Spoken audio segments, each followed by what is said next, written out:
You're becoming a safety hazard, Mom. We can't have you living out here alone anymore. Those words hit me like a Montana blizzard in July.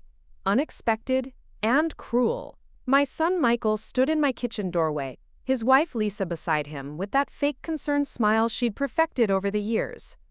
I was holding a cup of coffee I'd just brewed, the same way I'd done every morning for the past 43 years in this house. But apparently, that simple act now made me a danger to myself. Before we jump back in, tell us where you're tuning in from, and if this story touches you, make sure you're subscribed, because tomorrow, I've saved something extra special for you.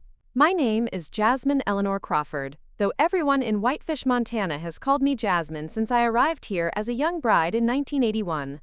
I'm 74 years old, and up until that morning when my own flesh and blood stood in my kitchen treating me like a broken appliance that needed to be disposed of, I thought I knew exactly who I was and where I belonged.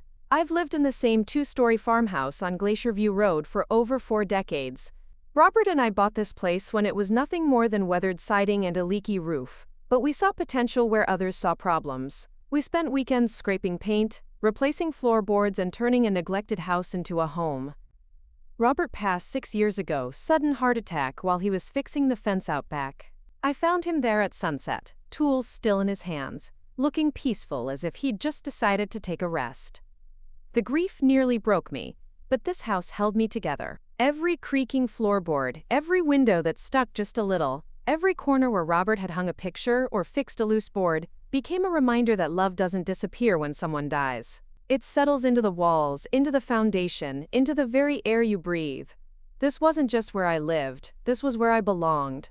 I raised Michael in this house. I watched him take his first steps across these hardwood floors, celebrated every birthday around the kitchen table that Robert built with his own hands, and sent him off to college from the front porch, where I used to sit and worry when he was out too late. When he brought Lisa home for the first time 12 years ago, I welcomed her with open arms. I rearranged the guest room, made her favorite meals, and tried my best to make her feel like family. But Lisa never quite settled into our rhythms.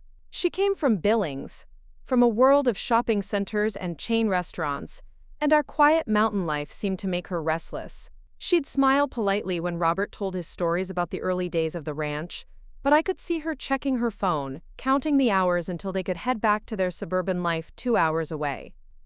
After Robert died, their visits became more frequent, but not in the way I'd hoped. Instead of coming to check on me because they missed me, they came to check on me because they worried about me. There's a difference, and that difference cuts deeper than most people realize. Miss me and you sit on the porch and ask how I'm feeling. Worry about me, and you walk through my house with a clipboard, making mental notes about what needs to be fixed, updated, or removed for my own safety. The changes started small. Lisa would mention casually that the stairs seemed steep, that maybe I should consider moving my bedroom to the main floor. Michael would suggest I get one of those medical alert buttons, just in case. They started calling more often, but the conversations felt like interrogations. Had I been eating enough? Was I taking my medications correctly? Had I thought about what would happen if I fell and no one was around to help? I tried to reassure them. I'd lived through Montana winters that would have frozen city folks solid. I'd delivered calves in blizzards, fixed my own plumbing when Robert was traveling for work, and managed this property through droughts, floods, and everything in between. I wasn't helpless. I wasn't confused. I was just older, and in their minds, older meant incapable. The morning that changed everything started like any other. I woke up at 5:30, the same time my body had been waking me for decades. Preparing and narrating this story took us a lot of time, so if you are enjoying it, subscribe to our channel. It means a lot to us. Now, back to the story. I made coffee in the pot Robert gave me for our 20th anniversary, scrambled 2 eggs the way he taught me, and sat at the kitchen table watching the sun paint the Glacier National Park mountains in shades of pink and gold that still took my breath away after all these years. I was planning to spend the day working in my garden. The tomatoes were coming in beautifully, and I wanted to can a few batches of sauce before the first frost. I'd been canning vegetables since I was 16 years old, learned from my mother who learned from hers. My pantry was lined with jars of peaches, green beans, pickled beets, and strawberry jam, that could last me through 2 winters if needed. But apparently my self-sufficiency had become a source of concern rather than pride. Michael's car pulled into the driveway just after 8. I watched through the kitchen window as he and Lisa sat in the front seat for several minutes, clearly having some kind of serious discussion. Lisa was gesturing with her hands, the way she did when she was making a point she felt strongly about. Michael kept nodding, but his face looked tired, reluctant. When they finally got out and walked toward the house, their expressions were set with the kind of determination people wear when they're about to do something unpleasant but necessary. I opened the door before they could knock, the way I always did. Family doesn't need to announce themselves. But as soon as I saw their faces, I knew this wasn't a social visit. This was an intervention. "Morning, Mom," Michael said, giving me a hug that felt more dutiful than affectionate. "We need to talk." Lisa followed him into the kitchen, her eyes already scanning the room like she was taking inventory. She noticed the coffee cup I'd left in the sink from yesterday, the stack of mail on the counter that I hadn't sorted through yet, the small burn mark on the dish towel where I'd gotten too close to the stove burner last week. Normal signs of someone living their life, but through her lens they became evidence of decline. "Jasmine, we're worried about you," Lisa began, settling into one of the kitchen chairs without being invited to sit. "Living out here by yourself, it's just not safe anymore." I poured them coffee, partly out of habit and partly to buy myself time to process what was happening. "I've been living by myself just fine for 6 years, I said carefully. "What's changed?" Michael and Lisa exchanged one of those looks that married couples perfect over time. The kind that communicates volumes without words. "Mom, you're 74, Michael said gently. "What if something happens? What if you fall down those stairs? What if you have a medical emergency and there's no one around to help?" "What if the sky falls?" I replied, trying to keep my tone light. "Michael, I've been taking care of myself longer than you've been alive. I know my limitations." But Lisa was already shaking her head. "Jasmine, we found a wonderful place in Billings. Sunset Manor. It's not a nursing home, it's assisted living. You'd have your own apartment, but there would be people around, activities, meals provided. You wouldn't have to worry about maintaining this big house anymore." The way she said, "this big house," made it sound like a burden instead of a home. I looked around the kitchen, where I'd cooked thousands of meals, where Robert had done homework with Michael at the scarred wooden table, where we'd celebrated birthdays and holidays and all the small, important moments that make up a life. To her, it was just square footage that needed cleaning and maintenance. To me, it was everything. "I'm not ready for assisted living," I said firmly. "I'm perfectly capable of taking care of myself and my home." "Are you?" Lisa's voice carried just a hint of challenge. "When was the last time you had the furnace serviced? Or cleaned the gutters? Or had someone check the roof after that hailstorm last month?"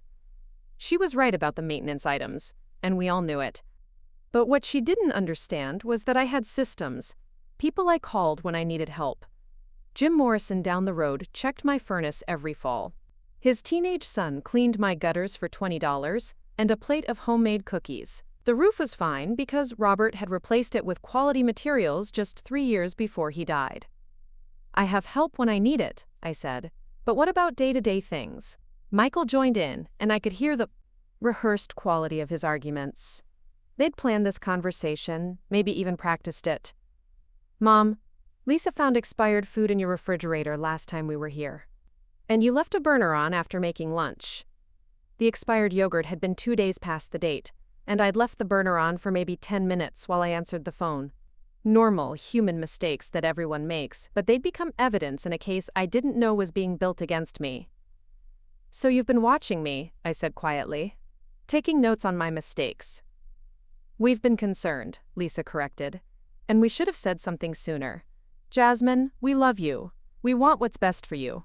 And what's best is making sure you're safe and cared for." There it was, the language of people who've already made up their minds. They weren't asking what I wanted. They weren't exploring options. They were presenting me with the decision they'd already made on my behalf, wrapped in the soft language of love and concern. "I want to stay in my home," I said simply. "Mom, be reasonable." Michael's voice carried a note of frustration. "This place is too much for you. The winters are getting harder. The isolation isn't good for you. And what happens when you really can't take care of yourself anymore? We can't drop everything and move up here to take care of you. And there it was, the truth underneath all the concern. It wasn't really about my safety or my well-being. It was about their convenience. It was about making sure that when I needed help, I'd be someone else's responsibility, not theirs. I never asked you to take care of me, I said. You don't have to ask, Lisa said, her voice taking on that patient tone people use with children. That's what family does. But we have to be smart about it. Tyler is starting high school, Emma is in middle school, Michael has his business. We can't be driving up here every week to check on you. Tyler and Emma, my grandchildren, 15 and 13 years old, and I'd watched them grow increasingly distant from this place, from me, over the past few years. They used to love visiting the ranch, helping with small chores, exploring the property, listening to my stories about their grandfather. But lately, they seemed restless during visits, eager to get back to their friends and their activities in Billings. Lisa had made sure they stayed busy with sports and clubs and social events that kept them tethered to their suburban life. When did you last talk to Tyler and Emma about this? I asked. Did you ask them how they'd feel about their grandmother being shipped off to a facility? Michael shifted uncomfortably. Mom, they're kids. They don't understand the complexities of the situation. They understand more than you think, I said. They understand that you're taking their grandmother away from the place where their grandfather is buried, where their father grew up, where their family history lives. They'll visit, Lisa said quickly.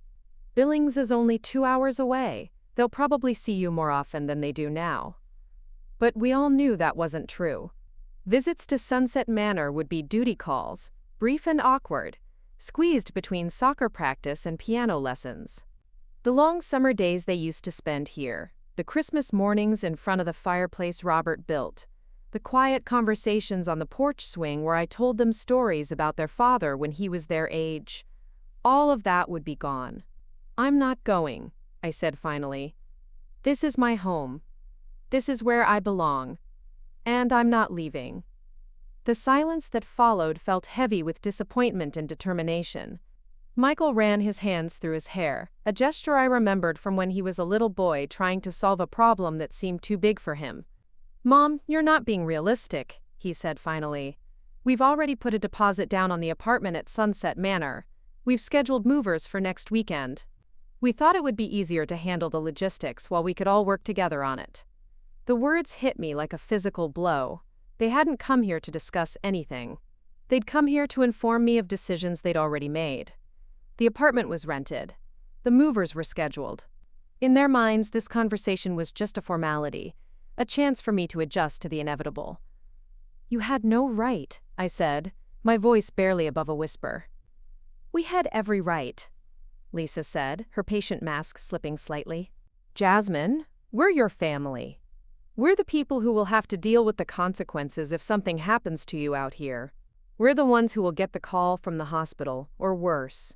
We can't live with that responsibility hanging over us. So you've decided to eliminate the responsibility by eliminating my choice.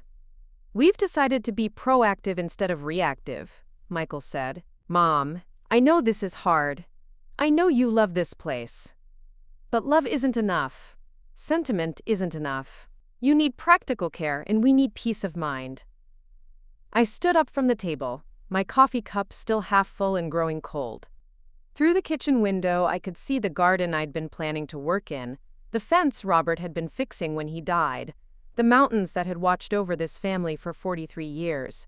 In a week, according to them, none of it would be mine anymore. I need you to leave, I said quietly. Mom! Michael's voice was pleading now. Don't make this harder than it has to be. We're trying to do the right thing here. The right thing would have been asking me what I wanted before you made decisions about my life. I walked to the kitchen door and held it open. I need you to leave now. Lisa gathered her purse, her face tight with frustration. Jasmine, we're not the enemy here. We're trying to help you. If you were trying to help me, you would have asked me how you could help. Instead, you decided how you wanted to help, and expected me to be grateful. They left without saying goodbye. And I watched their car disappear down Glacier View Road until the dust settled and the silence returned. But it wasn't the comfortable silence I was used to. It was the silence of a life that had just been upended, of a future that had just been rewritten without my consent. I sat on the porch swing Robert had hung 20 years ago and tried to make sense of what had just happened. In the span of 30 minutes, my son and daughter-in-law had dismantled my life with the efficiency of people who'd convinced themselves they were being kind. They'd reduced my 43 years in this house to a series of safety concerns and logistical problems. They'd taken my independence and repackaged it as a burden they no longer wanted to carry. But what stung the most was the realization that this wasn't sudden. This had been building for months, maybe years. Every concerned phone call, every suggestion about medical alert buttons, every comment about the isolation and the stairs had been leading to this moment. They'd been building a case against my competence, collecting evidence of my decline, preparing for the day when they could present their solution as the only reasonable option. I thought about calling them back, trying to negotiate, trying to find a compromise that would let me stay in my home while addressing their concerns. But I knew it wouldn't work. They'd already decided I was a problem that needed to be solved, and their solution was to move me somewhere where I'd be someone else's responsibility. As the sun climbed higher and the morning grew warmer, I realized something that surprised me. I wasn't just hurt or angry, I was humiliated. Humiliated that my own son had decided I couldn't be trusted to make decisions about my own life. Humiliated that my daughter-in-law had walked through my home like a social worker conducting an evaluation. Humiliated that they'd made plans for my future without including me in the planning. But underneath the humiliation was something else. Something that felt like a low, burning flame I hadn't felt in years. It wasn't anger, exactly. It was determination. They thought they could manage me like a problem to be solved. They thought they could package me up and ship me off to Billings, because it would make their lives easier. They had no idea who they were dealing with. I'd spent 6 decades learning how to survive in Montana, how to make a life in a place that didn't forgive weakness or stupidity. I'd buried my husband, raised my son, built a home, and created a life that had meaning and purpose. I wasn't some helpless old woman who needed to be managed. I was Jasmine Eleanor Crawford, and I'd been underestimated before. This time, I was going to make sure they remembered exactly who I was. The phone started ringing at 7 the next morning. I let it ring. It rang again an hour later, then again around 10. By noon, there were 4 messages on my answering machine, all from Michael, each one sounding more frustrated than the last. The final message had Lisa's voice in the background, sharp and insistent, telling him what to say. I didn't return the calls. I had nothing to say to them that wouldn't make the situation worse, and they had nothing to say to me that I wanted to hear. Instead, I spent the day doing exactly what I'd planned to do before their visit had turned my world upside down. I worked in my garden, harvesting the last of the tomatoes and pulling weeds that had sprouted after the recent rain. I canned 3 batches of tomato sauce, filling mason jars with the deep red abundance of a summer well-tended. I cleaned the house from top to bottom, not because it needed it, but because the rhythm of familiar work helped steady my racing thoughts. That evening, I sat on the front porch with a cup of tea and watched the sun set behind the mountains. The air smelled like pine and approaching autumn, and the silence was broken only by the distant sound of cattle moving in Jim Morrison's pasture down the road. This was my peace, my sanctuary, my life. And they wanted to take it away from me, because it didn't fit their idea of what safety looked like. The second day brought more phone calls, and this time they left longer messages. Michael's voice carried a tone I hadn't heard since he was a teenager being asked to clean his room. Patient but firm, like he was dealing with an unreasonable child who just needed to be talked through the logic of the situation.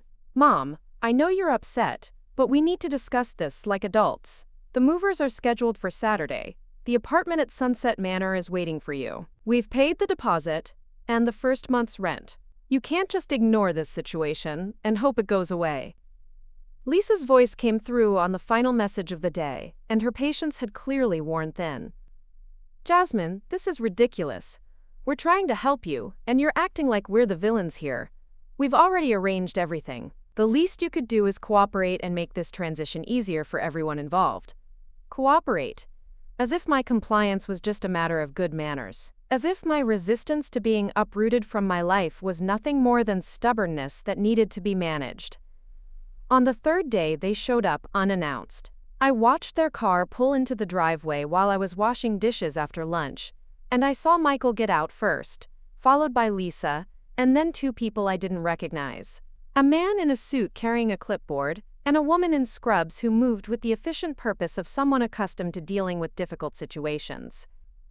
I dried my hands slowly and walked to the front door, but I didn't open it when they knocked. Through the window, I could see Michael's face, frustrated and embarrassed, as he explained something to the man with the clipboard. Lisa stood slightly behind them, her arms crossed, her mouth set in a hard line. "Mom, we know you're in there," Michael called through the door. "We brought someone to help us figure this out. Dr. Harrison is a geriatric specialist, and Sandra is a care coordinator. They just want to talk to you, assess the situation, maybe help us find a solution that works for everyone." I stayed silent. I understood exactly what was happening. They'd brought professionals to evaluate my competence, to provide official support for their argument that I needed to be moved into care. The man with the clipboard wasn't there to help me. He was there to document my deficiencies. "Jasmine," Lisa's voice was tight with controlled frustration. "You can't hide in there forever. We're trying to handle this privately, as a family, but if you won't work with us, we'll have to explore other options." Other options. The threat was clear enough. If I didn't cooperate with their voluntary plan, they'd pursue involuntary measures. Adult protective services, competency hearings, legal guardianship, the kind of official intervention that would strip away what little dignity I had left and turn my resistance into a matter of public record. I watched through the window as they waited for nearly an hour, the doctor checking his watch, the care coordinator making notes on her tablet, Michael and Lisa having hushed, intense conversations near their car. Finally, they gave up and left, but not before Michael slipped a business card under my door. That night, I couldn't sleep. I lay in the bed I'd shared with Robert for over 30 years, staring at the ceiling and listening to the familiar sounds of the house settling around me. The refrigerator humming in the kitchen, the wind moving through the pine trees outside the bedroom window, the old floorboards creaking as the temperature dropped and the wood contracted.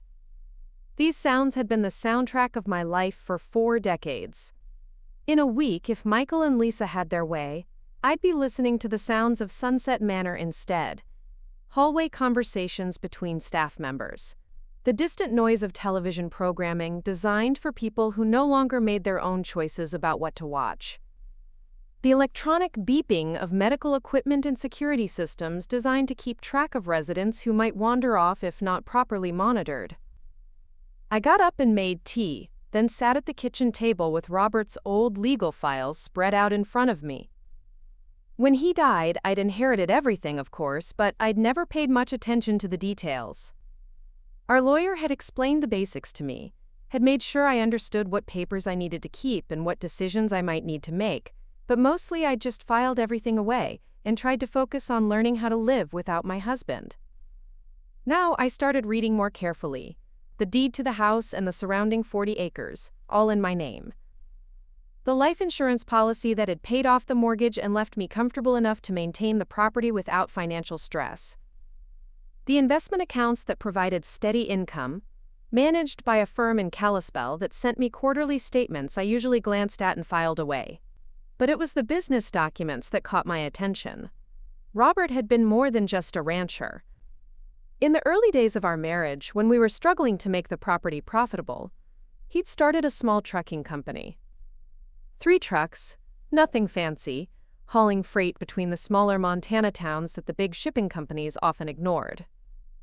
It had grown over the years, and by the time he retired, Crawford Hauling employed 12 drivers and owned a fleet of 8 trucks. When Robert died, I'd sold the business to his longtime partner Jim Hendricks, rather than try to run it myself. But as I read through the sale documents, I realized the transaction had been more complicated than I'd understood at the time. I hadn't just sold the trucks and the routes. I'd maintained ownership of the land where the company's headquarters sat, a 40-acre lot on the outskirts of Whitefish that included the dispatch office, the maintenance garage, and the truck yard. Jim paid me rent for the land, a monthly payment that I'd always just thought of as part of the sale proceeds. But according to the lease agreement, I was still the landowner. The buildings belonged to Jim, but the ground they sat on was mine. I sat back in my chair and tried to remember what else was built on that land. The truck yard, obviously, and the maintenance facility. But there had been other development over the years. A gas station had opened at the corner where the access road met Highway 93. A small strip mall had been built adjacent to the truck yard with a diner, a auto parts store, and a couple of other businesses. I pulled out a magnifying glass and studied the property maps more carefully. The gas station, the strip mall, even a small storage facility that had been built behind the diner, all of it was on land that belonged to me. All of it was generating rental income that I'd been receiving for years, without really thinking about where it came from or why. The next morning, I drove into Whitefish and parked across the street from what I'd always thought of as Jim's truck yard. I sat in my car and really looked at it for the first time in years. The business was thriving. Trucks came and went regularly, and the maintenance bays were busy with mechanics working on engines and brake systems. The gas station at the corner had a steady stream of customers, and the diner next to it had a parking lot full of cars and pickup trucks. All of this activity, all of this commerce was happening on my land. The people who worked at these businesses, the drivers who depended on Jim's company for their livelihoods, the customers who stopped for gas and food, they were all part of an economic ecosystem that existed because I owned the ground beneath it. I'd never thought of myself as a businesswoman. I'd always been Robert's wife, Michael's mother, a homemaker who helped her husband run his trucking company without really understanding the larger implications of what they'd built together. But sitting in my car, watching the busy intersection that existed because of property I owned, I began to see myself differently. I drove to the county office and requested copies of all the current leases and rental agreements associated with my property. The clerk, a young woman named Rebecca who remembered me from when I used to bring Robert his lunch during the busy shipping seasons, was happy to help. "Mrs. Crawford, I haven't seen you in forever," she said, pulling files from a cabinet behind her desk. "How are you doing out there? I heard you might be moving to town." I paused, surprised that news of Michael and Lisa's plans had already reached the county office. Small towns have their own communication networks, and apparently word was already spreading that I was being moved into assisted living. "Where did you hear that?" I asked. Rebecca looked embarrassed. "Oh, I probably shouldn't have said anything. It's just that Mrs. Morrison mentioned it when she was in here yesterday paying her property taxes. She said your son and daughter-in-law were asking around about finding someone to maintain your place while it's empty. So they were already making arrangements, already spreading the word that my house would be vacant soon. They were so confident that they'd wear down my resistance that they were handling the logistics of my departure before I'd even agreed to leave. The house isn't going to be empty," I said firmly. "I'm not going anywhere." Rebecca nodded quickly, but I could see the doubt in her eyes. She'd heard this kind of denial before, from other elderly people whose families had made decisions for them. In her experience, the family usually won these battles, not because they were right, but because they had more energy for the fight and more resources to make their preferred outcome inevitable. I took the property files home and spread them out on the dining room table. The rental income from my commercial property was more substantial than I'd realized. Jim's trucking company paid me $12,000 a month for the land his business occupied. The gas station paid another $8,000. The strip mall businesses paid a combined total of $15,000. Even the small storage facility contributed $3,000 a month. $38,000 in monthly rental income that I'd been receiving for years without fully appreciating what it represented. I wasn't just a homeowner living on a fixed income, I was a landlord with significant commercial holdings. I owned property that employed dozens of people and served hundreds of customers every day. But it was the lease terms that really caught my attention. Most of the agreements were year to year, renewable automatically, unless either party gave 60 days notice. The gas station had a longer lease, but it included a clause that allowed for termination if the property was needed for other purposes. Jim's trucking company had the most secure arrangement, a 5-year lease that wouldn't expire for another 18 months. But even that agreement included provisions for early termination under certain circumstances. I wasn't just a property owner. I was a property owner with options. That afternoon, Michael called again, and this time I answered. "Mom, thank God," he said, relief evident in his voice. "We need to talk. The movers are coming on Saturday whether you're ready or not. Lisa has been packing some of your things, and we've arranged for a cleaning service to come in after you leave. We're trying to make this as easy as possible for you." "Lisa has been packing my things?" I asked. "She's been in my house?" "She has a key, Mom. You gave her one years ago for emergencies. And this is an emergency. You're not being rational about this situation." I thought about Lisa going through my belongings, deciding what was worth keeping and what could be discarded. I imagined her wrapping my dishes in newspaper, folding my clothes into boxes, reducing my life to a collection of items that would fit in a small apartment, where someone else would decide when I woke up, what I ate, and how I spent my days. "I want you to listen to me very carefully," I said, my voice steady and clear. "I am not moving to Sunset Manor. I am not leaving my home. And if Lisa sets foot on my property again, without my permission, I will call the sheriff and have her arrested for trespassing." "Mom, you're being ridiculous." "I am being clear. There is a difference." "Fine." Michael's voice carried the exasperated tone of someone who'd reached the end of his patience. "If that's how you want to play this, then we'll handle it differently. Dr. Harrison is prepared to testify that living alone at your age, in your isolated location, constitutes a danger to your health and safety. We can file for emergency guardianship if we have to. Is that really what you want? Do you want this to become a legal battle that gets played out in court, in front of the whole community?" There it was. The threat I'd been expecting, delivered with the matter-of-fact tone of someone who believed he held all the power in the situation. They were prepared to use the legal system to override my wishes, to have me declared incompetent if I didn't comply voluntarily. "You do what you think you have to do," I said. "But before you file any paperwork, you might want to ask yourself something." "What's that?" "You might want to ask yourself how secure your job really is." I hung up before he could respond, and for the first time in 4 days, I smiled. Michael worked as a logistics coordinator for Mountain States Distribution, a mid-sized company that shipped products throughout the Northwest. It was a good job, well paid, with benefits and security. He'd been there for 8 years, long enough to be considered a valued employee, but not long enough to be indispensable. Mountain States Distribution moved a lot of freight through Whitefish. Their trucks stopped at Jim's facility for fuel and maintenance.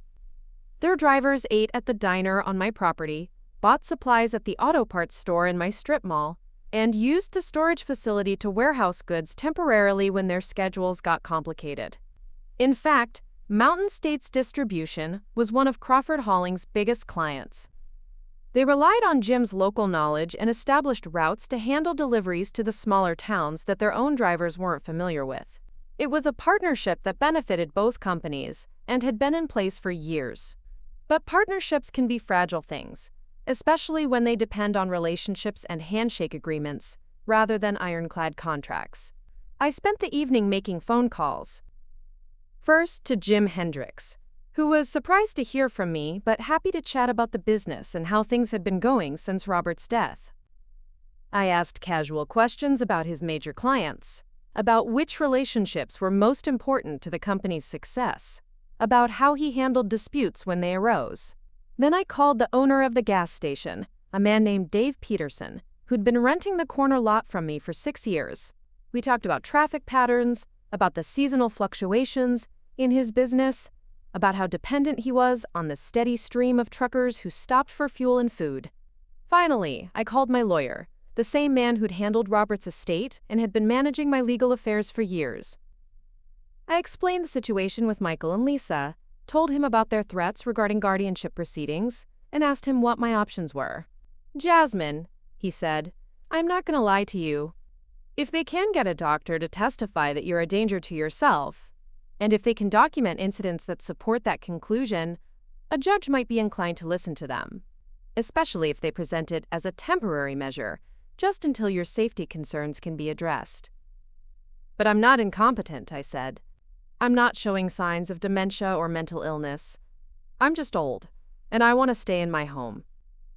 I know that, and you know that, but the legal system tends to err on the side of caution when it comes to elderly people living alone. The question isn't really whether you're competent. The question is whether a judge believes your living situation poses an unreasonable risk. So they could win. They could. But Jasmine, there's something else you should consider. If they file for guardianship, it becomes a matter of public record. It gets reported in the local newspaper. Everyone in town will know that your son is trying to have you declared incompetent. That might not be the kind of publicity he wants, especially if his employer values discretion and family stability in their management team. I thanked him and hung up, then sat in Robert's old recliner and thought about the conversation. Michael was gambling that I wouldn't fight back, that I'd eventually give in rather than endure the humiliation of a public legal battle. He was counting on my desire to maintain family harmony, my reluctance to create a scene that would embarrass everyone involved. He'd miscalculated. The next morning, I called Jim Hendricks again. "Jim," I said, "I need to ask you a favor. I'm having some family difficulties, and I might need to make some changes to my property arrangements. If I had to terminate some of my rental agreements, how much notice would you need to find alternative facilities for your business?" There was a long pause on the other end of the line. "Jasmine, is everything all right? You're not thinking of selling the land, are you?" "I'm not sure what I'm thinking yet," I said honestly. "But I want to understand my options. If circumstances required it, how quickly could you relocate your operations?" "Well, that would depend on what kind of circumstances we're talking about. The lease gives you the right to terminate with 60 days' notice. But finding comparable facilities, moving all our equipment, relocating the office, it would be a nightmare. It would probably put us out of business for several months while we got reestablished. And your drivers? The people who work for you? They'd have to find other jobs. There's not a lot of trucking work in this area outside of what we do. Most of them would probably have to move, maybe as far as Missoula or Great Falls." "I see. And your major clients? The companies that depend on your services? They'd have to find other logistics providers. Companies like Mountain States Distribution, they rely on us because we know the local routes, we have relationships with the small-town businesses they deliver to. If we shut down, they'd have to start over with someone else, probably pay more for less reliable service." I thanked him and assured him that I was just exploring hypothetical scenarios, that I wasn't planning any immediate changes. But I could hear the worry in his voice as we said goodbye. That afternoon, I drove back into town and stopped at the diner on my property. I ordered coffee and pie and sat in a booth near the window where I could watch the steady flow of trucks moving in and out of Jim's facility. The waitress, a woman named Carol who'd been working there for years, recognized me and stopped to chat. "Mrs. Crawford, it's so good to see you," she said. "We don't see you in town much anymore." "I've been keeping busy," I said. "How's business been?" "Oh, steady. We get a lot of truckers, especially the ones who work for Jim. Mountain States distribution drivers stop by all the time. They like our breakfast special, and the coffee's always fresh." "That's good to hear. I worry sometimes about whether the businesses here are making enough to cover their rent." Carol laughed. "Oh, I think we're doing fine. Dave at the gas station is always talking about expanding, maybe adding another bay for truck maintenance. And the auto parts store just renewed their lease for another 3 years. Everyone seems pretty settled." I finished my pie and left a generous tip, then walked across the parking lot to the auto parts store. The owner, a man named Rick Martinez, was helping a customer find the right size wrench, but he waved when he saw me come in. "Mrs. Crawford, what brings you by?" "Just checking on things," I said, making sure all my tenants are happy. "Happy as clams," Rick said. "This is a great location for us. Lots of truck traffic, good visibility from the highway. We just signed a new lease for 3 more years. Planning to expand our inventory, maybe add a small tool rental section." "That sounds wonderful," I said. "I like to see businesses growing and succeeding." "Well, you picked a good spot for commercial development when you and Robert set this up. The traffic flow is perfect, and being right next to Crawford Hauling means we get a lot of referral business." I nodded and browsed the store for a few minutes, picking up a small container of motor oil that I didn't really need. As Rick rang up my purchase, I asked casually, "Do you get much business from Mountain States Distribution?" "Oh, absolutely. Their drivers are in here all the time. They're one of our best customer accounts." "Why do you ask?" "Just curious about the different companies that use the facility. I like to stay informed about who's doing business on my property." I drove home feeling like I finally understood the full scope of what I owned and what that ownership meant. I wasn't just a lonely old woman living on a fixed income, dependent on my family's goodwill for my security and well-being. I was a business owner whose property supported dozens of jobs and served as a critical hub for freight movement throughout northwest Montana. More importantly, I was a business owner whose property was essential to the success of companies that employed people like my son. That evening, the phone rang again. This time, it was Lisa, and her voice carried a hard edge that she'd finally stopped trying to disguise. "Jasmine, this has gone on long enough. The movers will be there on Saturday morning at 8 o'clock. If you're not packed and ready to go, they'll pack for you. We've been patient, we've tried to be understanding, but you're being selfish and unreasonable." "Lisa," I said calmly, "before you commit to that plan, you might want to have a conversation with Michael about his job security." "What are you talking about?" "Ask him about Mountain States Distribution. Ask him about their relationship with Crawford Hauling. Ask him about what happens to logistics coordinators whose family problems start affecting their company's ability to move freight reliably." There was silence on the other end of the line, then the sound of muffled conversation as Lisa apparently covered the phone and talked to Michael. "You're bluffing," she said finally. "You wouldn't do anything that would hurt Michael's career." "Try me," I said, and hung up. I spent the rest of the evening sitting on the porch, watching the stars appear one by one over the Glacier Park Mountains. The air was crisp with the promise of autumn, and the silence was so complete that I could hear my own heartbeat. For 4 days, I'd felt powerless, manipulated, pushed around by people who thought they knew what was best for me. I'd felt like a problem to be solved, a burden to be managed, an inconvenience that needed to be relocated for everyone else's peace of mind. But I wasn't powerless. I'd just forgotten what power looked like when you'd spent most of your life choosing not to use it. Tomorrow, I thought they were going to remember exactly who they were dealing with. Saturday morning arrived gray and cold, with low clouds hanging over the mountains like a thread of early snow. I woke up at my usual time, made coffee, and sat at the kitchen table watching the driveway. At exactly 8 o'clock, a large moving truck turned onto Glacier View Road, followed by Michael's car and a white van I didn't recognize. I stayed seated at the table and watched through the window as they parked. Michael got out first, looking tired and defeated, followed by Lisa, who moved with the brisk efficiency of someone determined to get an unpleasant job done quickly. 3 men in work clothes climbed out of the moving truck, and 2 women in business attire emerged from the white van. One of them carried a clipboard and had the unmistakable bearing of someone with official authority. They approached the front door in a group, like a small invasion force. I let them knock 3 times before I walked over and opened it, but I didn't step aside to let them in. "Mom," Michael began, his voice carrying a mixture of exhaustion and determination.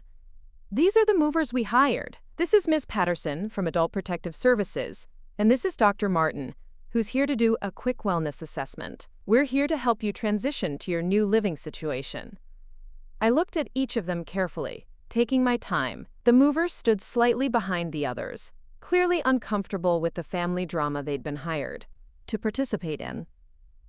Ms. Patterson held her clipboard like a shield, her expression professionally neutral, but her eyes already cataloging details about my appearance and behavior.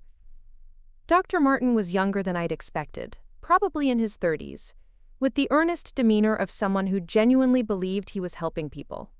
"I didn't invite any of you here," I said calmly, "and I don't consent to any assessment or evaluation." Miss Patterson stepped forward. "Mrs. Crawford, I'm Sandra Patterson from Flathead County Adult Protective Services. We've received reports of concern about your welfare and your ability to live safely in this location. I need to conduct a brief evaluation of your living conditions and your capacity to care for yourself. Based on whose complaint? Your family has expressed concerns about your safety and your decision-making capacity. They've provided documentation from medical professionals supporting their concerns." I looked at Michael, and for a moment I saw not the confident man who'd been trying to manage my life for the past week, but the little boy who used to run to me when he fell down, who trusted me to make everything better. That little boy had grown up to become someone who thought I needed to be protected from my own choices. "I want to see this documentation," I said. Dr. Martin opened a folder and handed me several pages. The first was a report from Dr. Harrison, the geriatric specialist they'd brought to my house, describing his observations during their unsuccessful visit. He noted my refusal to engage in assessment, my apparent paranoia and suspicion, and my, quote, poor judgment regarding safety concerns. The second document was a statement from Michael and Lisa detailing their concerns about my ability to maintain my home, manage my medications, and respond appropriately to emergency situations. I read through the papers carefully while they all waited on my porch. The documents were professionally written and technically accurate. They described real incidents and legitimate concerns. But they told only part of the story, the part that supported the conclusion Michael and Lisa wanted to reach. There was no mention of my decades of successful independent living, my financial stability, my strong relationships with neighbors and community members, or my demonstrated ability to handle crises and solve problems. "These reports are incomplete," I said, handing the papers back to Dr. Martin. "They don't present a balanced picture of my capabilities or my situation." "That's why I'm here," he said gently, "to get a complete picture. Mrs. Crawford, I'm not here to force you to do anything. I just want to talk with you, see how you're managing, maybe address some of the concerns your family has raised." I studied his face and saw sincerity there, but also inexperience. He was young enough to believe that good intentions were sufficient to navigate complicated family dynamics. He didn't understand that this wasn't really about my welfare. It was about control, about convenience, about Michael and Lisa's need to feel like they were handling their responsibilities efficiently. "Dr. Martin," I said, "if I cooperate with your assessment, if I answer your questions and show you around my home, will you be making the final decision about whether I can continue to live here?" "Well, no. I would be making recommendations based on my observations. But ultimately, any decisions about your living situation would be made by the court if your family pursues guardianship proceedings. So regardless of what you find, regardless of how competent I appear to be, my son and daughter-in-law can still petition to have me removed from my home. Mrs. Crawford, I understand your concerns, but your family is genuinely worried about you. They're not trying to hurt you. They're trying to protect you." I looked at Michael again, and this time I saw something different in his expression. Not just determination, but desperation. He was in too deep now to back down. He'd committed to this course of action, had involved professionals and authorities, had scheduled movers and paid deposits. His pride was invested in proving that he was right, that I needed to be managed for my own good. "I need a few minutes to consider this," I said. "Please wait here." I closed the door and walked to the kitchen, leaving them standing on the porch. Through the window, I could see them having an animated discussion. Lisa was gesturing emphatically, clearly frustrated by the delay. Miss Patterson was checking her watch and making notes on her clipboard. The movers were lighting cigarettes and leaning against their truck, probably wondering how long this family drama was going to take. I picked up my phone and dialed a number I'd written on a piece of paper the night before. "Mountain States Distribution, this is Kelly." "Good morning, Kelly. This is Jasmine Crawford. I need to speak with Mr. Jameson, please. It's regarding one of his employees, Michael Crawford." "Oh, Mrs. Crawford, Michael talks about you all the time. Let me get Mr. Jameson for you right away." While I waited, I watched the group on my porch through the window. Dr. Martin was trying to engage Michael in conversation, probably getting background information about my medical history and living situation. Miss Patterson was walking around the outside of my house, examining the condition of the siding, the steps, the general maintenance. "Mrs. Crawford? This is Tom Jameson. Kelly said you wanted to talk about Michael? I hope everything's all right." "Mr. Jameson, I'm calling because I'm concerned about a situation that might affect Michael's ability to focus on his work responsibilities." Are you aware that his employer depends heavily on freight services provided by Crawford Hauling here in Whitefish? Well, yes, we've used Crawford for years. They handle a lot of our deliveries in the smaller towns. Jim Hendricks runs a good operation up there. Why do you ask? Mr. Jameson, I'm the property owner where Crawford Hauling operates. I own the land where their facilities are located, as well as the commercial properties that support their operations. Michael and his wife are currently attempting to have me declared incompetent and removed from my home against my will. I thought you should be aware that this family conflict might soon affect your company's freight logistics. There was a long pause on the other end of the line. Mrs. Crawford, I'm not sure I understand. Are you saying that Michael's personal family issues could impact our business relationship with Crawford Hauling? I'm saying that I'm being forced to consider all of my options regarding my property holdings. If my family succeeds in having me removed from my home and placed under guardianship, the management of my commercial properties would likely be transferred to someone else. I can't guarantee that the new management would honor existing lease agreements or maintain current rental arrangements. Another pause, longer this time. Mrs. Crawford, are you asking me to intervene in a family matter? I'm not asking you to do anything, Mr. Jameson.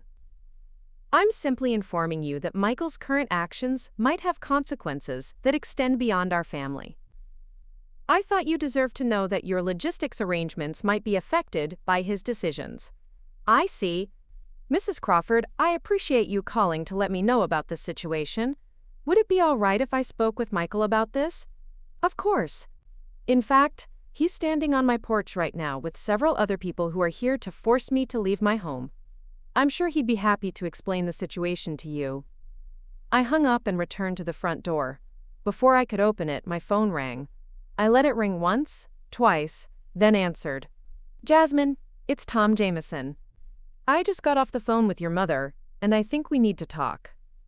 I could hear Michael's voice clearly through the door, and I was certain the others could hear it too. Tom, I'm sorry, but I'm dealing with a family emergency right now. Can this wait until Monday? Michael, I need to understand what's going on. Your mother just told me that your family conflict might affect our shipping arrangements with Crawford Hauling. She seemed to suggest that she might terminate her property leases if she's forced to leave her home. Michael's voice rose slightly. Tom, my mother is not thinking clearly right now. She's upset about moving to assisted living, and she's making threats that don't make any sense. She would never do anything to hurt my career. Michael, I hope that's true, because Crawford Hauling is essential to our operations in Northwest Montana. If we lose that relationship, it would create serious problems for our delivery schedules and our customer service commitments. I need to know that your personal situation isn't going to affect your professional responsibilities. I opened the door during the pause that followed.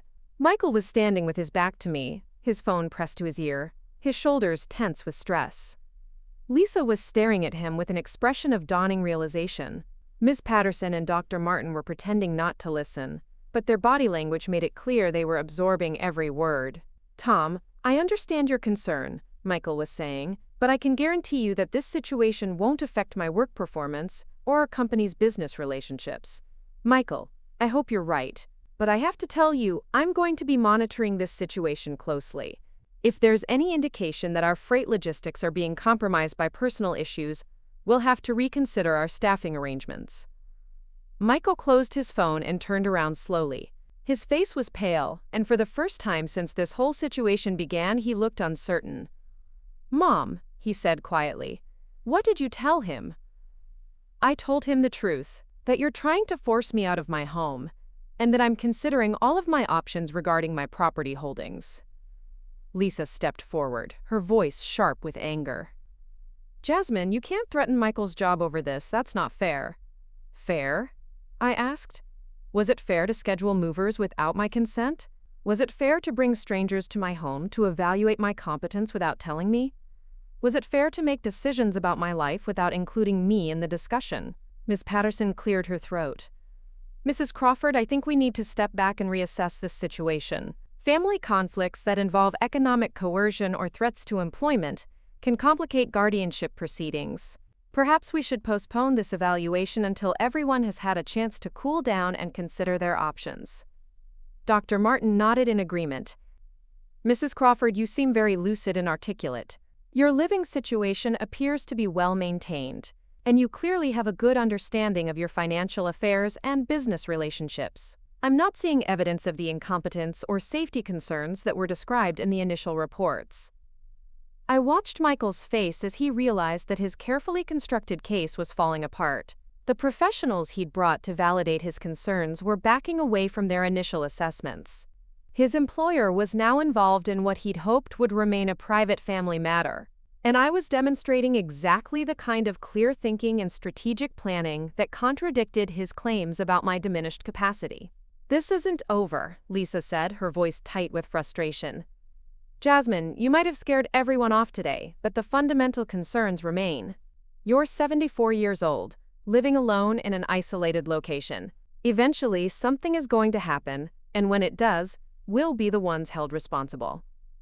Then I suggest you stop accepting responsibility for decisions that aren't yours to make, I replied. The movers were already loading their equipment back into the truck, clearly relieved to escape the family drama. Ms. Patterson was putting her clipboard away and explaining to Michael that any future referrals would need to be supported by more comprehensive documentation. Dr. Martin was shaking his head and muttering something about wasted trips and incomplete information. Within 20 minutes, my driveway was empty except for Michael's car. He sat behind the wheel for several minutes, his phone pressed to his ear, probably calling his employer back to do damage control. Lisa stood beside the car, staring at my house with an expression that mixed anger, frustration, and something that might have been respect. Finally, Michael got out of the car and walked back to my front door. This time, he came alone. Mom, we need to talk. I invited him into the kitchen and poured him a cup of coffee. He sat at the table where he'd done his homework as a boy, where Robert had taught him to play chess, where we'd had countless family conversations over the years. But this conversation felt different, weighted with the realization that our relationship had fundamentally changed. Mom, I didn't know about your business holdings. I didn't realize how much property you owned or how many people depended on those leases. You didn't ask, I said simply. You assumed that because I was old and widowed, I must be helpless and dependent. You saw what you expected to see. But the concerns about your safety are real. What if you fall down those stairs? What if you have a medical emergency and there's no one around to help? Michael, I've been managing risks my entire adult life. I raised you in this house, ran a business with your father, survived his death, and maintained this property for 6 years without your daily supervision. I understand that bad things can happen, but that's true whether I'm living here or in an assisted living facility. The difference is that here, I get to make my own choices about how to manage those risks. He was quiet for a long time, staring into his coffee cup. When he finally looked up, his eyes were red-rimmed with exhaustion and something that might have been shame.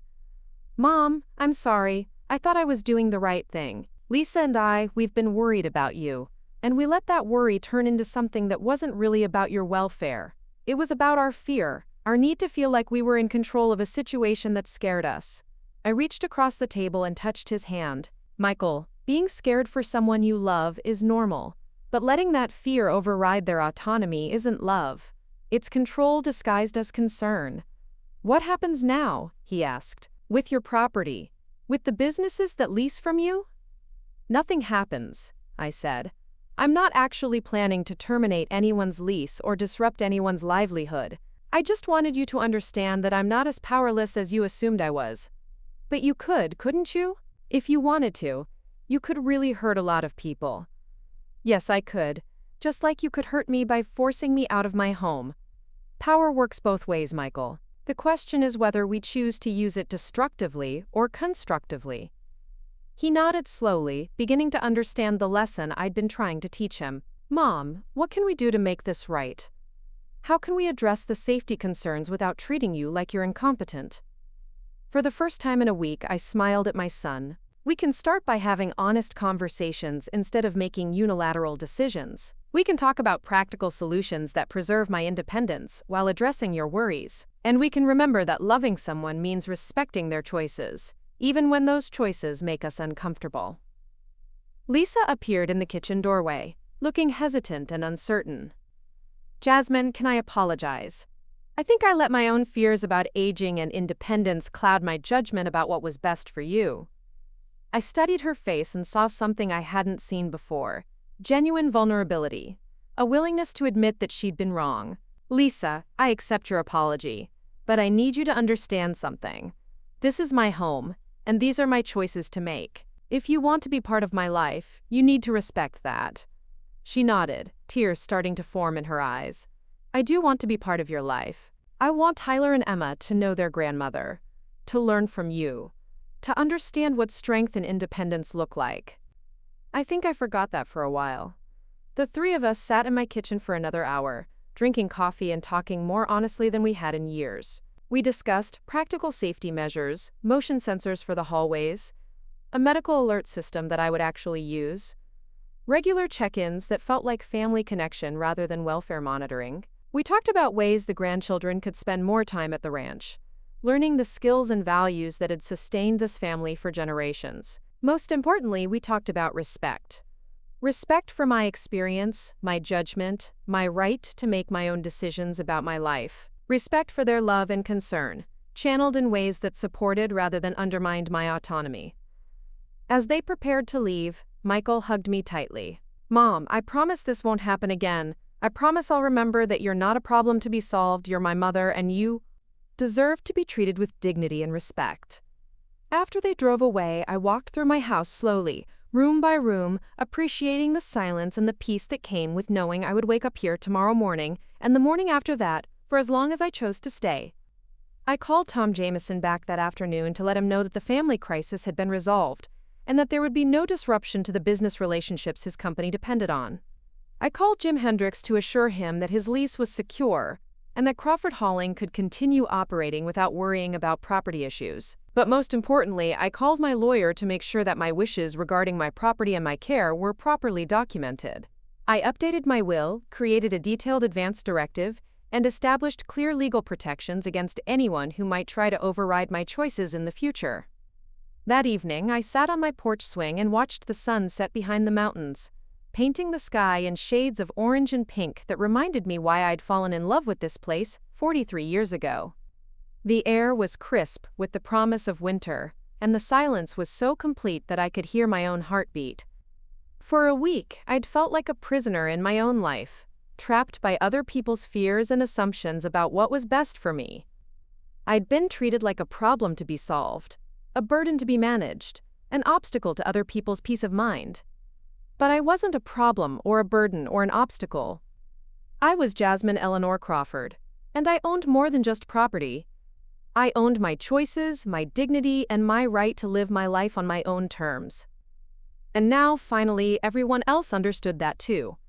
The word spread through Whitefish faster than I expected. By Monday morning, I could feel the shift in how people looked at me when I walked into the post office. Betty Kowalski, who'd been the postmaster for 20 years, greeted me with a new kind of deference that hadn't been there the week before. Mrs. Crawford, good morning, she said, handing me my mail with a small smile. I heard you had quite an eventful weekend. I wasn't surprised that news had traveled.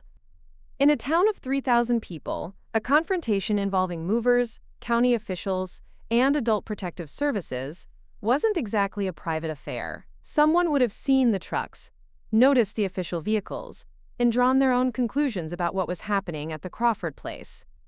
Just some family discussions, I said diplomatically. Well, I'm glad to see you're still here, Betty replied.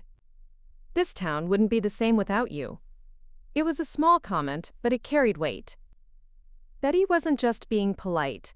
She was making a statement about my value to the community, about my right to remain where I belonged. Word had clearly gotten around that I'd stood my ground against pressure to move away, and the local response was more supportive than I'd dared to hope. At the grocery store, I encountered similar reactions. The cashier, a young woman named Amanda who'd always been friendly but professionally distant, took extra time to chat about my garden and ask about my canning projects. The manager, Dave Hutchins, made a point of stopping by my checkout lane to mention that they'd just received a shipment of the good canning jars I preferred, as if he wanted to make sure I knew I was expected to be around for next summer's harvest. But it was at the bank that I truly understood how much the dynamics had changed. I'd gone in to deposit some rental income checks, a routine transaction I'd been doing for years without much fanfare. This time, the branch manager, Patricia Wells, asked if she could speak with me privately in her office. "Mrs. Crawford," she said, closing the door behind us, "I wanted to personally thank you for your business and let you know that if you ever have any concerns about your banking needs, please don't hesitate to call me directly." I studied her face, trying to understand what had prompted this unusual attention. Patricia and I had always had a cordial relationship, but she'd never gone out of her way to offer special services. "Patricia, is there something specific you wanted to discuss?" She hesitated, then spoke more directly. "Mrs. Crawford, I understand there was some discussion over the weekend about your living situation and your property holdings. I wanted you to know that the bank has always valued your relationship with us, and we're committed to supporting your financial independence for as long as you choose to maintain it." The subtext was clear. Someone had talked to someone else, and word had reached the banking community that I wasn't just an elderly widow with a modest account. I was a significant property owner whose business relationships affected multiple local enterprises. Patricia was making sure I understood that the bank saw me as a valued commercial client, not just another senior citizen who might need special assistance managing her affairs. "I appreciate that, Patricia. I've always been satisfied with the service here." Good. And Mrs. Crawford, if anyone ever suggests that you need assistance managing your finances, please know that our records show you've been handling your accounts responsibly for years. We'd be happy to provide documentation of your financial competence if it's ever needed. I thanked her and left the bank with a new understanding of how quickly perceptions could change when people realized you held more cards than they'd assumed. The same community members who might have quietly supported Michael and Lisa's concerns about my welfare were now positioning themselves as allies in my independence. The real test came on Tuesday, when I received a phone call from the mayor's office. Whitefish wasn't a large enough town to have a full-time mayor, but Jim Morrison's wife, Nancy, served in that role and took her responsibilities seriously. She wanted to know if I'd be willing to serve on the planning commission for the new commercial development project they were proposing for the south side of town. "Jasmin, we need someone with your experience in property management and business development," Nancy explained. "Your insights would be invaluable as we work through the zoning and infrastructure challenges." It was the first time anyone had ever asked me to serve in an official capacity, the first time my business experience had been acknowledged as a qualification rather than something that needed to be managed by someone else. I accepted the appointment, partly because I was genuinely interested in the project, but mostly because I wanted to send a clear message about my intentions to remain active and engaged in community affairs. The Planning Commission meetings were held on Thursday evenings at the town hall, a converted schoolhouse that still smelled faintly of chalk and floor wax. The first meeting I attended was focused on reviewing proposals from developers who wanted to build a small shopping center adjacent to the highway. As I listened to the presentations and studied the site plans, I began to understand how my own property fit into the larger economic landscape of the area. Crawford Hauling and the businesses that leased from me weren't just isolated enterprises, they were part of a transportation and logistics hub that made Whitefish an attractive location for other commercial development. The gas station on my property served not only truckers but also travelers heading to and from Glacier National Park. The diner and auto parts store had become gathering places for locals as well as visitors.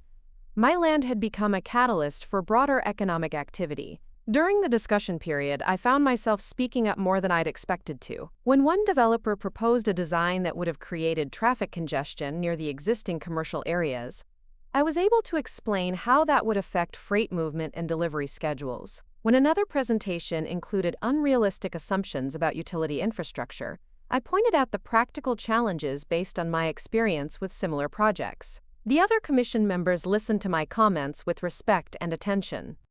These weren't people humoring an elderly woman who wanted to feel useful.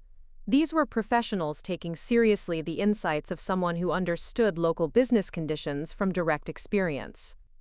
After the meeting, several people approached me to continue the conversation.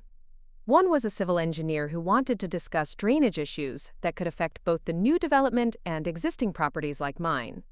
Another was a small business owner who was considering opening a restaurant and wanted advice about location and traffic patterns. Most surprising was the conversation I had with Tom Bradley, a developer from Kalispell who'd been observing the meeting but hadn't made a presentation. He introduced himself and asked if I'd be interested in discussing a potential partnership arrangement. "Mrs. Crawford, I've been looking for development opportunities in this area, and I understand you own some prime commercial property. I'd like to explore whether there might be ways we could work together to expand the existing commercial cluster around your current holdings." The proposal was intriguing. Instead of just collecting rent from existing tenants, I could potentially participate in developing additional commercial space that would increase both the value of my property and the income it generated. It was the kind of opportunity that would never have been presented to someone who was perceived as needing assistance with basic decision-making. "Mr. Bradley, I'd be willing to hear your ideas, but I should tell you up front that I'm not interested in selling my property. I'm interested in maximizing its potential while maintaining ownership." "That's exactly what I was hoping you'd say," he replied. "The best development partnerships preserve local ownership while bringing in expertise and capital for expansion." We scheduled a meeting for the following week, and I left the town hall feeling energized in a way I hadn't experienced in years. I wasn't just defending my right to stay in my home. I was exploring opportunities to build on what Robert and I had created, to turn our modest property holdings into something even more significant. The shift in Michael and Lisa's behavior was more gradual but equally noticeable. They started calling more frequently, but the conversations were different now. Instead of checking up on me, they were checking in with me. Instead of asking whether I was managing my responsibilities, they were asking about my projects and plans. Michael called on Wednesday evening to ask about the Planning Commission appointment. "Mom, Nancy Morrison mentioned that you're working on the new commercial development project. How's that going?" "It's interesting work," I said. "I'm learning a lot about current zoning regulations and infrastructure planning. It's giving me ideas about my own property." "That's great, Mom. I'm proud of you for getting involved in community affairs. I think Dad would be proud too." It was the first time in months that Michael had referenced his father in a way that acknowledged my connection to Robert's legacy, rather than treating me as someone who needed to be moved away from the life we'd built together. Lisa's evolution was more complex. She called on Friday afternoon to ask if Tyler and Emma could spend part of their upcoming fall break at the ranch. "They've been asking about visiting, and I thought it might be good for them to spend some real time with you, not just quick weekend visits." "Of course they can stay," I said. "I'd love to have them here." "Jasmine, I want to apologize again for how I handled things. I think I let my own fears about aging and independence affect my judgment about what was best for you. I was wrong, and I'm sorry." "Lisa, I appreciate that, but what I need from you now isn't more apologies. What I need is for you to trust that I can make good decisions about my own life." "I'm working on that," she said, "and I want Tyler and Emma to learn from your example. I want them to understand what real independence and strength look like." The conversation was a turning point. Lisa wasn't just acknowledging that she'd been wrong. She was recognizing that I had something valuable to teach her children, something they couldn't learn from the protected, managed environment she'd been trying to create for me. Tyler and Emma arrived the following Friday afternoon, and their energy filled the house in a way that reminded me of when Michael was their age. But these weren't the restless, distracted children who'd visited reluctantly in recent years. These were young people who'd been told by their parents that their grandmother was someone worth learning from, someone whose life had meaning and value. Tyler, now 15 and tall like his grandfather had been, was genuinely interested in hearing stories about the early days of Crawford hauling. He helped me organize some of Robert's old business files and asked thoughtful questions about how we built the company from nothing into a successful enterprise. "Grandma, why didn't you keep running the business after Grandpa died?" "Because I was grieving, and I wasn't ready to take on that kind of responsibility. But also because I didn't see myself as a businesswoman back then. I thought of myself as Robert's wife, your father's mother. I didn't understand that I could be those things and also be someone with my own professional capabilities. But you understand that now? I'm learning to understand it. Sometimes it takes a crisis to help you see yourself clearly." Emma, 13 and curious about everything, was fascinated by the Planning Commission work.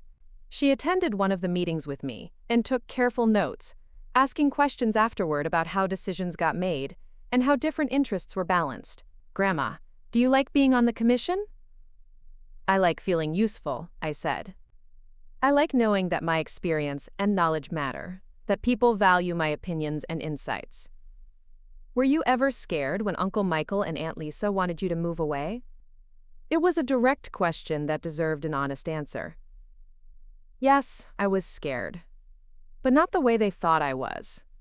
I wasn't scared of living alone or taking care of myself. I was scared of losing my identity, of becoming someone who had to ask permission to make decisions about my own life. But you didn't let that happen. No, I didn't. But Emma, it took me a while to remember that I had the power to resist. Sometimes when people treat you like you're helpless, you start to believe them. You have to work to remember who you really are. The weekend with Tyler and Emma reminded me of what family could be when it was based on mutual respect, rather than assumed helplessness. They weren't visiting out of obligation or checking up on me out of worry.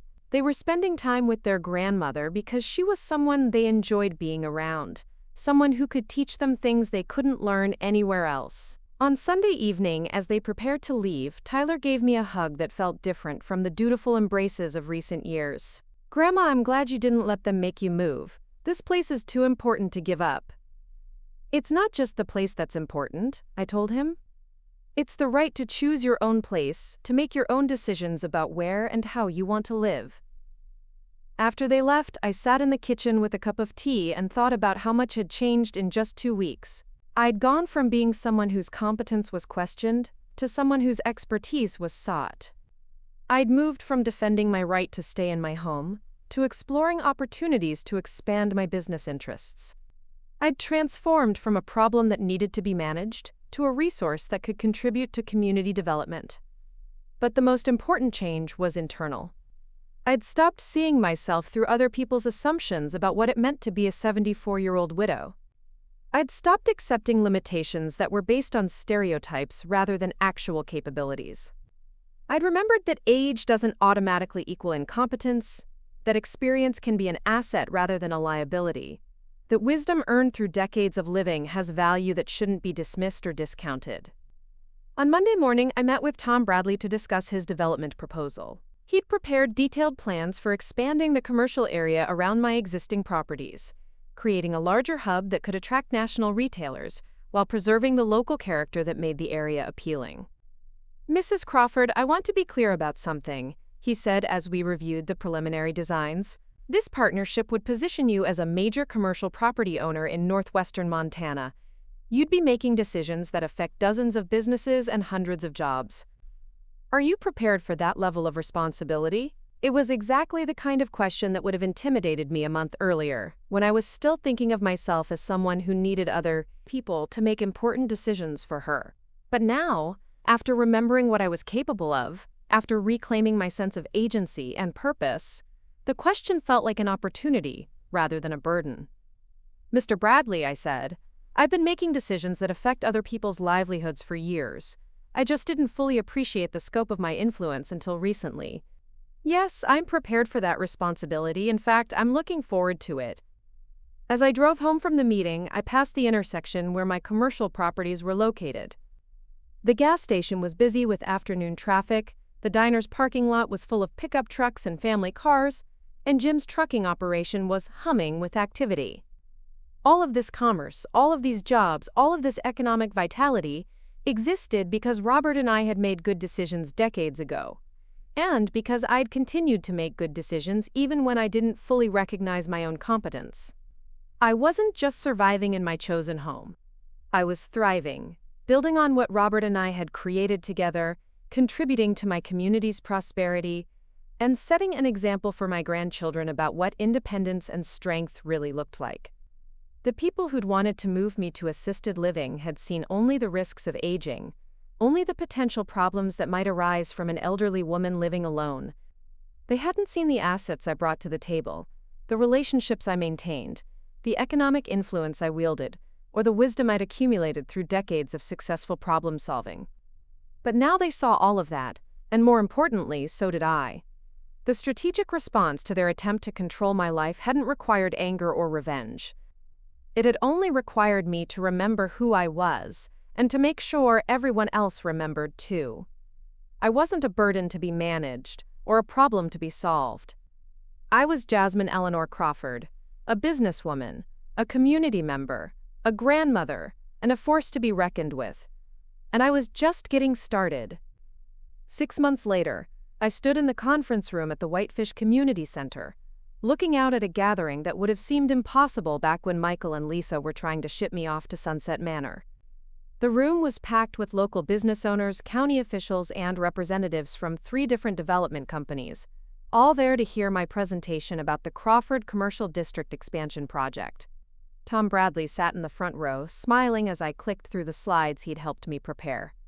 The proposal we'd developed together would transform my modest property holdings into a regional hub for commerce and transportation, creating over 200 new jobs and generating millions in economic activity for Flathead County. The Crawford Commercial District represents more than just business development, I told the audience. It represents the potential that exists when we recognize and build on existing strengths, rather than abandoning them for something that looks easier to manage. The irony wasn't lost on me. 7 months ago, my own family had wanted to abandon me because they thought I was too complicated to manage. Now I was proposing a project that would make me one of the largest commercial property developers in northwestern Montana. The presentation went smoothly, and the response was overwhelmingly positive. County Commissioner Sarah Martinez, a woman about Lisa's age who'd been elected on a platform of supporting local business growth, approached me afterward with enthusiasm. "Mrs. Crawford, this is exactly the kind of visionary thinking our county needs. You're not just preserving what already exists, you're expanding it in ways that honor the community's character while creating new opportunities." It was the kind of recognition I'd never imagined receiving. The kind of respect that comes from being seen as a leader rather than someone who needs to be led. But what felt even better was the knowledge that I'd earned this recognition through my own efforts, my own vision, my own willingness to see possibilities where others saw only problems. After the meeting, I drove home through the early spring evening, past the intersection where construction crews were already beginning work on the first phase of the expansion. The sight of the activity, the knowledge that it existed because of decisions I'd made and plans I'd developed, filled me with a satisfaction I'd never experienced during all those years when I thought of myself primarily as Robert's widow or Michael's mother. The house felt different now, too, not like a fortress I was defending, but like a home base from which I was building something larger. The kitchen table where I'd once sat feeling forgotten and dismissed was now covered with architectural plans, financial projections, and correspondence from investors who wanted to partner with me on future projects. I'd just finished reviewing a proposal for a small hotel that would cater to Glacier Park visitors when the phone rang. It was Michael, calling with news that had become routine but never stopped making me smile. "Mom, I got promoted again. Regional Logistics Director for the entire Northwest Division. Tom says it's partly because of my family connections to the transportation industry in this area." Michael's career had flourished once he'd stopped seeing me as a liability and started recognizing me as an asset. His deep knowledge of local freight patterns and business relationships, knowledge he'd gained growing up around Crawford hauling, had made him invaluable to Mountain States Distribution as they expanded their operations in Montana. "That's wonderful, Michael. Your father would be so proud." "Mom, he'd be proud of both of us. What you've accomplished this past year, the way you've grown the business, the leadership you've shown in the community, it's incredible." The conversation continued for another 20 minutes, but it was different from the check-in calls of the past. Michael talked to me like a colleague, asking for my insights about transportation trends and seeking my advice about business challenges he was facing. He'd learned to see me not as his aging mother who might need assistance, but as his business mentor who had wisdom worth seeking. Lisa's transformation had been even more dramatic. She'd become one of my strongest advocates, frequently bringing friends from Billings to see what I'd accomplished, and using my story as an example in her work with a nonprofit that helped women develop entrepreneurial skills. "Jasmine has taught me that capability doesn't have an expiration date," she'd told a women's business group during a presentation I'd attended the month before. I almost made the terrible mistake of limiting someone I love because of my own fears about aging and independence. Tyler and Emma had become regular visitors, not because their parents made them come, but because they genuinely enjoyed spending time with their grandmother who ran planning commission meetings and negotiated development contracts. Tyler, now 16, had started talking about studying business in college and maybe joining the family enterprise after graduation. Emma had announced her intention to become an architect, inspired by watching the commercial district plans come to life. The evening news was just starting when another call came in, this one from Nancy Morrison.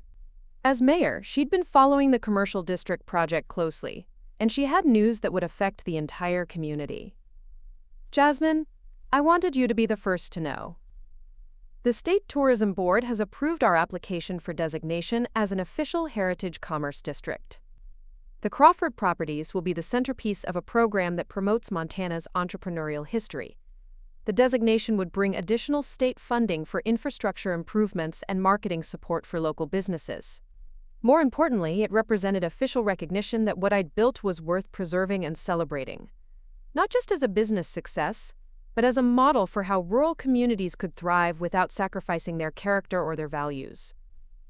After hanging up, I walked out onto the front porch and sat in the swing Robert had installed so many years ago.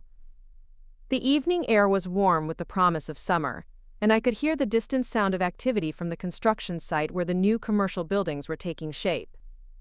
It had been almost exactly a year since Michael and Lisa had stood in my kitchen and told me I was becoming a safety hazard, that I needed to be moved somewhere I could be properly managed and supervised. They'd seen my age as a liability, my independence as a risk, my connection to this place as an obstacle to efficient caregiving. But they'd been wrong about almost everything. My age had given me experience that younger developers lacked. My independence had allowed me to make decisions without having to navigate complicated family dynamics or corporate bureaucracies. My connection to this place had provided the foundation for building something that served the entire community. The irony was perfect. They'd said I shouldn't live alone, that I was too vulnerable and isolated to manage by myself. Now I employed dozens of people, generated tax revenue that funded local schools and services, and had become a central figure in the county's economic development planning. I wasn't living alone. I was living at the center of a thriving business ecosystem that existed because I'd refused to be displaced from where I belonged. The porch light came on automatically as the sun disappeared behind the mountains, and I remained on the swing, thinking about the journey that had brought me from feeling powerless to feeling truly powerful. The difference wasn't just in external circumstances, though those had certainly changed dramatically. The difference was in how I saw myself, and how I allowed others to see me. For too many years, I'd accepted other people's definitions of what it meant to be a widow, what it meant to be elderly, what it meant to be someone whose productive years were supposedly behind her. I'd internalized limitations that were based on stereotypes rather than reality, and I'd almost allowed those limitations to cost me everything that mattered. But when the crisis came, when I was forced to choose between accepting displacement or fighting for my autonomy, something fundamental had shifted. I'd stopped apologizing for taking up space, stopped deferring to other people's judgments about my capabilities, stopped treating my own needs and preferences as negotiable. I'd remembered that respect isn't given automatically, it's earned through demonstration of competence, consistency, and strength. I'd learned that power isn't taken from you, it's surrendered, often gradually and without conscious awareness. Most importantly, I'd discovered that the story of my life wasn't over. At 75, I wasn't winding down or preparing for retirement from meaningful activity. I was entering a new chapter, one where the wisdom I'd accumulated through decades of experience could be applied to challenges and opportunities I'd never imagined tackling.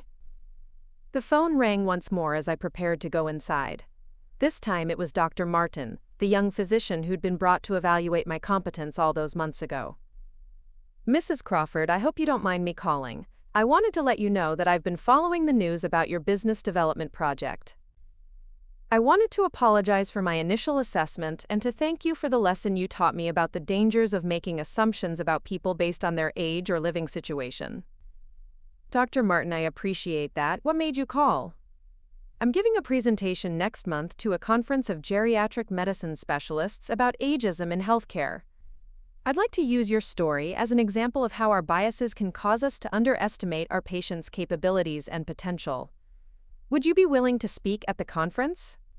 I smiled, thinking about how different this invitation was from the evaluation he'd originally planned to conduct. "Dr. Martin, I'd be honored to speak at your conference. I think there are a lot of healthcare providers who need to understand that aging doesn't automatically equal incompetence. As I finally went inside and turned off the porch light, I reflected on the completeness of the transformation that had taken place. I'd gone from being someone whose capacity was questioned to someone whose expertise was sought. I'd moved from defending my right to basic autonomy to exercising influence over regional economic development. I'd evolved from feeling like a burden to my family to becoming a source of pride and opportunity for them. But the most profound change was the simplest one. I'd stopped seeing myself as someone whose best years were behind her and started seeing myself as someone whose most important contributions might still be ahead of her. The house settled around me with its familiar sounds as I prepared for bed, but the silence no longer felt like isolation. It felt like possibility, like the quiet that comes before something significant begins. I was 75 years old, I owned a growing commercial empire. I served on the planning commission, I was developing partnerships with major corporations, and I was teaching my grandchildren that independence and strength don't have expiration dates. They'd said Grandma shouldn't live alone. Instead, I'd made sure that everyone around me understood that Grandma was exactly where she belonged, doing exactly what she was meant to do. And this was just the beginning. Up next, you've got 2 more standout stories right on your screen. If this one hit the mark, you won't want to pass these up. Just click and check them out.